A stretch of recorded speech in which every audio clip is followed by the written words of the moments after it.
One of the absolute best ways to help the animals at the city shelters is to foster one.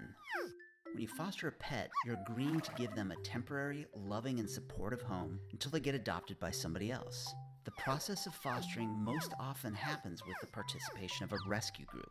Now, rescue groups come in all shapes and sizes, but generally, they're a group of volunteers that take on the responsibility of basically adopting the pets they rescue from the city shelters and then focus on getting those pets adopted into their forever homes.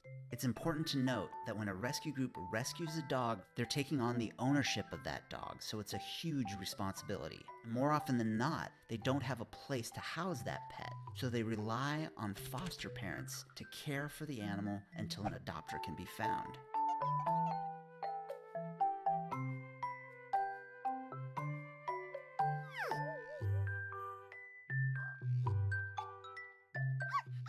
One of the absolute best ways to help the pets at your local animal shelter is to foster one. In the previous video, we discussed how rescue groups depend on foster parents to temporarily care for their rescued animals until an adopter can be found. But how much money does it cost you to foster a pet? All rescue groups are different, but generally speaking, it costs you nothing. The rescue group usually pays for food, pet supplies, veterinary care and medication, grooming, collar and ID, and a leash if it's a dog. You provide love, patience, a solid routine, a supportive home, and occasionally driving them to adoption events to show them off. The animals need this loving support so they can decompress from their shelter ordeal and settle in to learn the ropes about life in a real home. Many of them don't know what a real home is.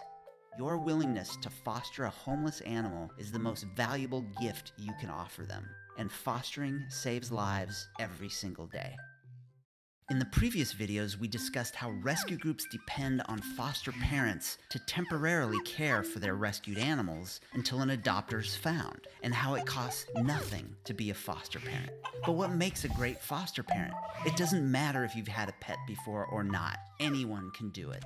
To be a great foster parent, the rescue group you foster from needs you to be reliable, to be patient, to have the ability to set boundaries, to be willing to ask for help, to be able to set a routine, to communicate, and to have plenty of love to spare. These animals have been through terrible trauma, and they need somebody who will be compassionate with them as they decompress and get back into the swing of life so they can find their forever home.